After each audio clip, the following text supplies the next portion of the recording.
प्रिय विद्यार्थियों, नमस्कार। अब तक हमने रसखान के 20 पदों को पढ़ा है। उनमें रसखान की कृष्ण के प्रति अनुरक्ति तो प्रकट हुई ही है। उसके अतिरिक्त गोपियों का जिस तरह से स्नेह भाव है, कृष्ण के प्रति अनन्य भाव है, उनके प्रति एक निष्ठ भाव है, उसका भी विवेचन किया। 21वां जो पद आ रहा है वह भी इसी तरह से है कि श्री कृष्ण की मुरली की धुन के प्रभाव क्या है और गोपियाँ उस पर कैसे रीझती हैं, ब्रज के लोग उस पर कैसे मोहित हैं, उसका वर्णन है।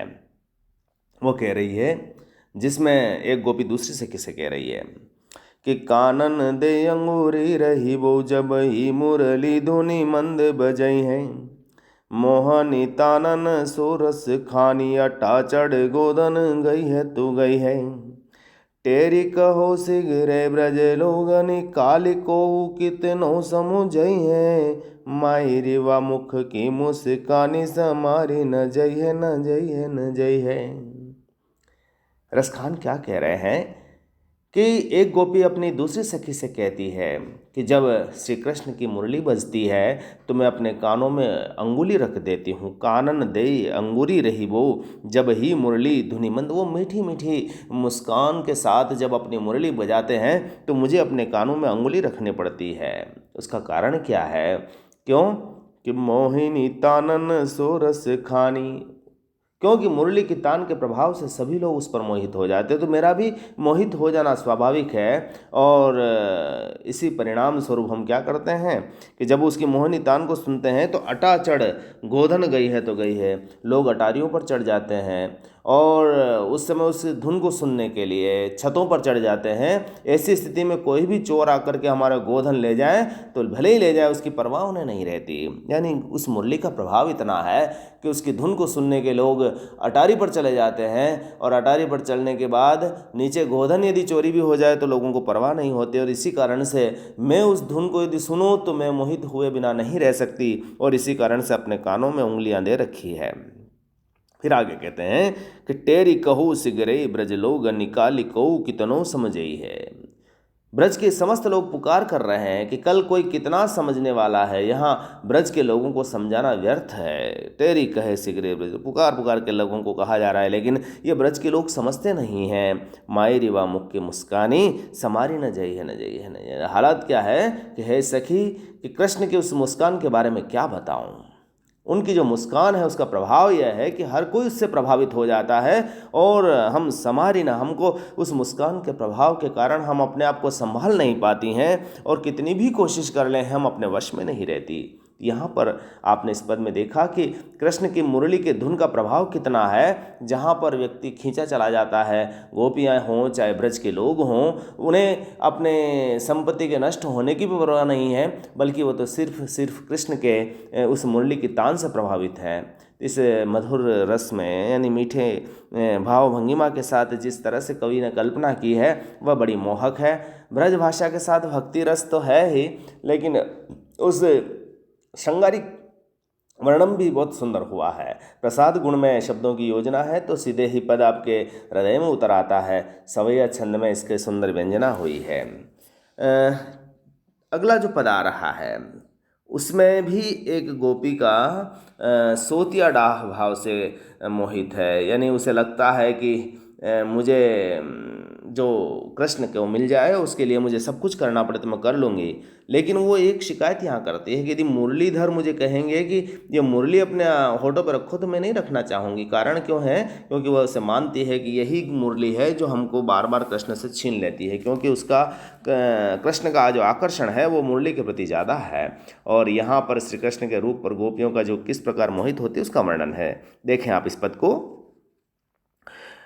कि मोरे पखा सिर ऊपर राखी हो गुंज की मालिक रे पहिरोंगी, ओढ़ी पीताम्बर ले लकुटी वन गोधन ग्वारिन संग फिरोंगी, भाव तो वो ही मेरो रस खानी सो तेरे कहे सब स्वांग करूंगी, या मुरली मुरलीधर की अदरान धरी अदरान धरूंगी। यहाँ रसखान कह रहे हैं कि एक गोपी अपनी सखी से कह रही है कि वह कृष्ण को प्रसन्न करने के लिए और उन्हें प्राप्त करने के लिए हर संभव प्रयत्न करेगी और उसके लिए कुछ भी करना पड़े वह करेगी। और क्या करेगी?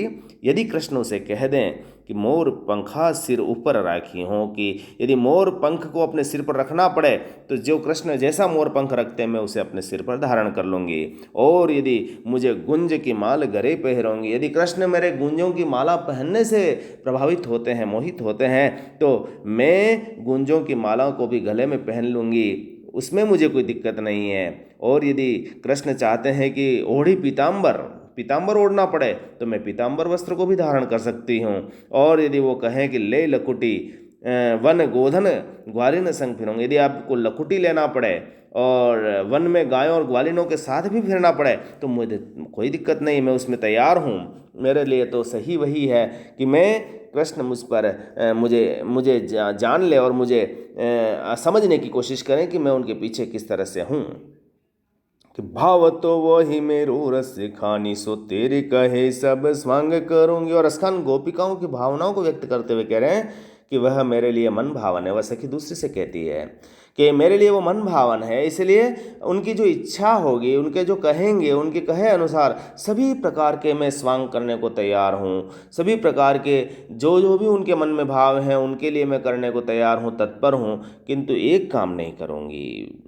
तेरे कहे सब स्वांग को तू जितना कहेगा मैं सब स्वांग करने को तैयार हूँ, लेकिन एक काम तो भले चाहे वो कृष्ण भी कह दें, तू भी कह दे, मैं नहीं करूँगी। वो क्या भाव है कि मुरली ने जो मुरलीधर को अपने अधरों पर लिया है उसको अपने होठों पे नहीं लूँगी मैं, क्योंकि मुरली ने कृष्ण के होठों को स्पर्श किया है, वह मेरी एक तरह से सौतन है, इसलिए मैं उसको अपने होठों पर नहीं ले सकती थी। यहाँ पर आप देख सकते हैं कि गोपियों का जो सोतिया डाह भाव है वह भी प्रकट हो रहा है कि वो मुरली से स्वाभाविक ईर्ष्या कर रही है। उन्हें लगता है कि इस मुरली के कारण कृष्ण हमारे पर ध्यान नहीं दे पा रहे हैं। कितने सुंदर व्यंजना है, और उसके लिए वो और सब कुछ करने को तैयार है। तो यानी गोपियाँ किस तरह से कृष्ण के प्रति अनन्य भक्ति के भाव से अभिभूत है, इसका सुंदर वर्णन यहाँ पर हुआ है। अनुप्रास यमक अलंकार है, मुरली मुरलीधर है, अधराधरान है, इस तरह से भक्ति रस की व्यंजना सुंदर ढंग से हुई है। सवैया छंद है ही, भाषा ब्रज है ही। अगला पद चलते हैं हम लोग। अगले पद में जो भाव है कि कृष्ण के वियोग में गोपिका की विषम स्थिति क्या हो रही है, एक वियोग श्रृंगार की स्थिति है, उसको कवित्त में इन्होंने लिखा है कि अब ही गई खीरक गाय के दुहाई बे को बावरी वे आई डारी दोहनियो पानी की। कोही कहे छरी को भोन पर डरी को कहे मरी गति हरी अखियान की। सास व्रत ठाने नंद बोलत सयान धाई दोरी दोरी जाने घोरी देवतानी की।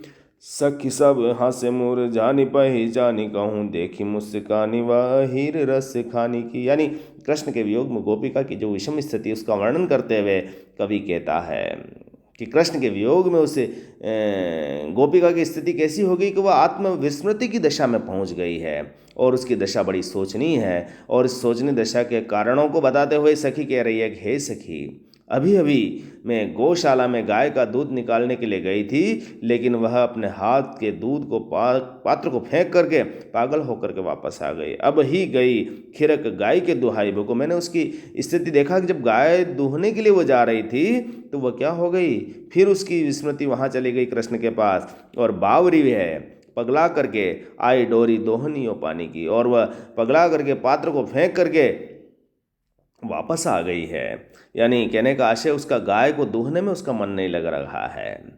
को कहे छरी को भोन परी डरी को करे मरी गति हरी अखियान की। और उसके बारे में लोग कई प्रकार की टिप्पणियां कर रहे हैं। इस दशा को देखकर कोई कहता है कि किसी ने इसके साथ छल किया है, को कहे छरी, छरी का मतलब छली गई है, और कोई कहता है कि वह भौन परी, वह स्तब्ध हो गई है, स्तंभित हो गई है, वह डर के मारे या भय के वशीभूत होकर के कारण या किसी न किसी भावनाओं में डूबने के कारण, या फिर कोई कहता है कि वह मर गई है, कोई कहे मर गई है और गति हरी अखियान की, और कोई कहता है कि इसकी आंखों की दृष्टि चली गई है। यानी उसकी जो स्थिति है आत्मविस्मृति की वो वैसी हो गई कि कोई तो उसे भयभीत बता रहा है, कोई स्तंभित बता रहा है, कोई उसे छली हुई बता रहा है, कोई उसे मरी हुई बता रहा है, और कोई कहता है कि वो तो अंधी हो गई है। इस दशा को देख करके उसके स्वस्थ होने के लिए सास क्या कर रही है कि सास व्रत ठाणे नंद बोलत सयान धाई, दोरी दोरी जाने माने खोरी देवतानी की। सास तो व्रत रख रही है कि मेरी बहू को ठीक हो जाए, उसे क्या रोग लग गया है। और ननंद जो है उसकी दौड़ दौड़ कर जानकार लोगों को बुला लाती है।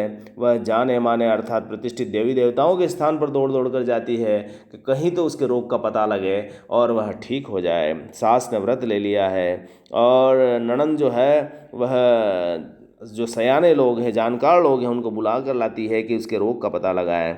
दोरी दोरी जाने माने खोरी देवता ने की। और अलग अलग देवताओं के वहाँ पर वो जाती है, वह मन्नत मांगती है, पूछती है कि मेरे इनका क्या हो गया है।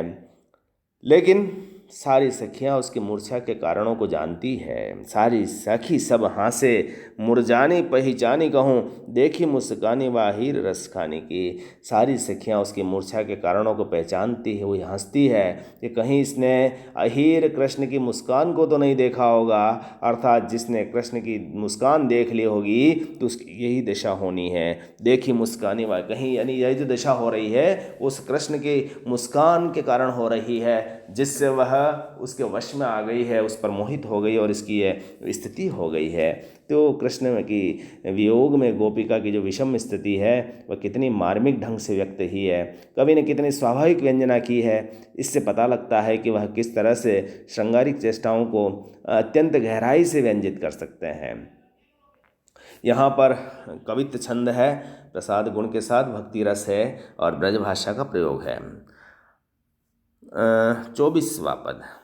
24वां पद में भी कृष्ण की जो मुरली की धुन है और राधिका की क्या उसके कारण स्थिति हो जाती है उसका वर्णन है कि बंसी बजावत आनी कड़ोरी, गली में अली कछोटो ना सुडारे, नेक चिते तिरछी करी दीठी, चलो गयो मोहन मुठी सी मारे, ताही परी गरी सी परी वह सेज पे प्यारी, न बोलती प्राण हूँ व्यारे, राधिका जी है तो जी है सबे, न तो पीहे अलाहल नंद के द्वारे, बंसी बजावत आनी कयोरी, गली में अली कछोटो ना सुडारे।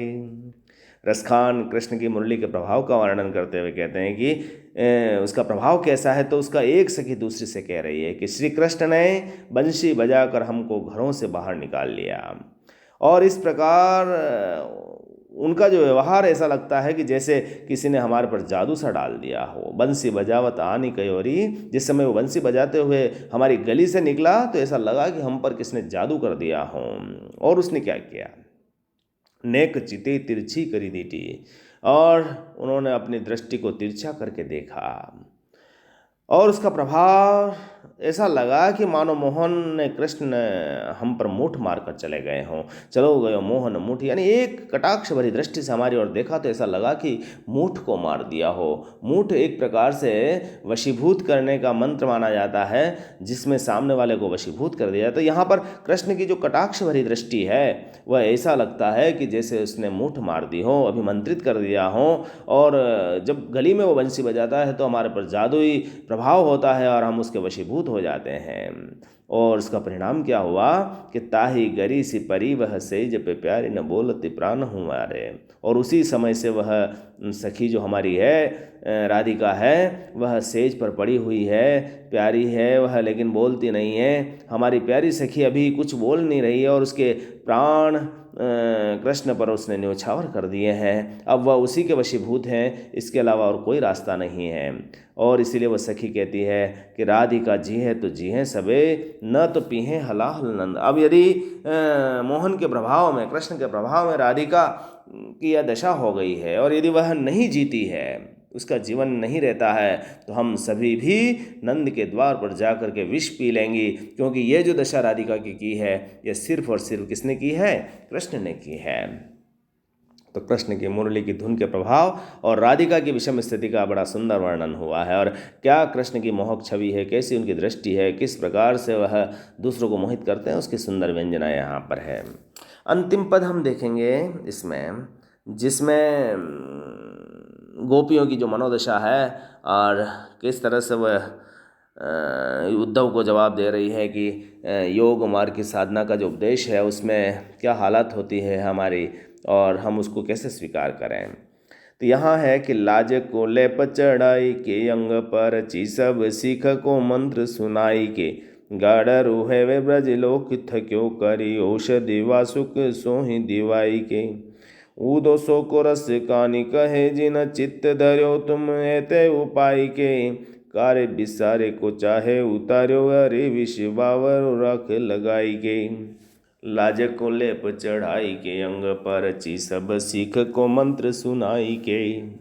यहाँ पर गोपियों को कृष्ण को भूल कर योग मार्ग की जो उपदेश दिया था उद्धव ने, उस संदर्भ में गोपिका कह रही कि अपने शरीर के अंगों पर लाज का लेप चढ़ाकर उद्धव द्वारा सीख के मंत्र को सुन सुन करके गोपियाँ हार गई है। लाज को लेप, वो हमें कहते हैं कि तुम लज्जा रखो।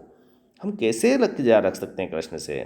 और पची सब सीख को मंत्र सुनाए के, अब उन्होंने जो जो मंत्र सुनाए कि हमें लेप चढ़ा देना चाहिए अपने लज्जा पर, लज्जा का, अब हार गए हैं। गाढ़ रुए ब्रजलोक, हम तो गंवार हैं, हमें थोड़ी पता होता है कि सांसारिक लज्जाएं क्या होती है। और ब्रज के लोग भी उद्धव के, ब्रज लोग थे क्यों, ब्रज के लोग भी उद्धव की बातों को सुनकर थक गए हैं, उनका उसमें कोई समाधान नहीं है। और करी औषधि वासुक सोह दिवाई के, और हालत यह हो गई कि वासु की सांप की कसम देकर उसकी औषधि करी है, तब भी वो प्रभाव हमारे से उतर नहीं रहा है। ऊदो सो को रस खानी कहे, हे उद्धव हमने जिसे जितने उपाय करके अपने चित्त में स्वीकारा है, तुम इतने ही उपाय काले वर्ण वाले शाम को भुलाने के लिए कर रहे हो। उधो सो रस खानी कहे, जिन चित्त धरो तुम्हें, हमने जिनको धारण में किया, बड़े उपायों के बाद हमने कृष्ण को अपने वश में किया और हमने उनकी भक्ति को प्राप्त किया, और तुम कह रहे हो कि उनको छोड़ दें, तो ये कैसे संभव है। कारे बिसारे को चाहे उतार्यो, अरे विष बावरे राख लगाई के। यानी यह जो तुम कह रहे हो ना कि शाम को भूल जाएं, यह तो वैसा है कि जैसे कोई राख लगा करके विष के खाने के समान है। हम किसी भी स्थिति में स्वीकार नहीं कर सकते कि राख लगा करके कोई कह दे कि विष खा जाए, तो संभव नहीं है। हम योग मार्ग को स्वीकार नहीं कर सकते, क्योंकि हमारे को पता है कि हमारी भक्ति किसमें है, उसी कृष्ण के प्रति है। तो यहाँ पर गोपियों की मनोदशा का वर्णन है, अनुप्रास अलंकार, ब्रजभाषा और भक्ति रस के साथ सुंदर वर्णनों का हुआ। तो इस तरह से रसखान के बारे में आपने पढ़ा, और अब तक 25 ही पदों को पढ़ने के बाद महत्वपूर्ण पदों की व्याख्या करें, और इससे संबंधित प्रश्नों को भी आप देखें।